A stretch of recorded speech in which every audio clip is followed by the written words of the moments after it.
Насколько мы понимаем, Душанбе обвиняет Кузова.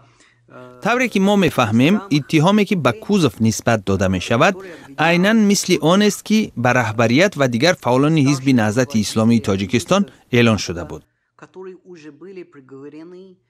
رهبران این حزب برای دست داشتن در حادثه های خیلی مشکوک سپتامبر سال 2015 سال بعد یعنی ماه ایون سال 2016 به مهلت های طولانی زندان محکوم شدند.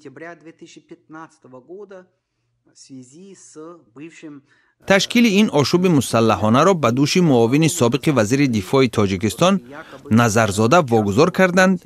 رهبریت هنیت را باشد در تشکیل این عملها متهم می دانند.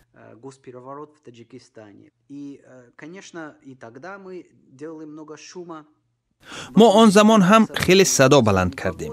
در این 2 سال اخیر ما شاهد یک بحران عمیق در مسائل حقوق بشر می شویم. یک معرکه گسترده ضد دیگراندیشی جریان دارد. این مبارزه نه تنها ضد اعضای حزب نهضت اسلامی، مدافعان آنها، وکیلان و وکیلان آنها و هم ضد اعضای حزب و گروه‌های مخالف دیگر از جمله گروه 24 روانه شده است. حکم‌های فوق‌العاده طولانی اعضای ریاست حزب از جمله حکم زندان ابد محمد علی حیید نمونه این همه سرکوب‌ها هستند. ما می‌دانیم که همه آنها شکنجه شدند و در قانون‌های بین‌المللی چنین مقررات عمل می‌کند که در صورت تهدید شکنجه به نفر در کشوری که بازداشت و استرداد او را طلب می‌کنند این شخص نباید تسلیم کرده شود. یونان به حیث یک کشور عضو شورای اروپا که به اعلامیه اروپایی حقوق بشر و هم اعلامیه ضد شکنجه امضا گذاشته است، موظف است که کوزوف را به تاجیکستان برنگرداند.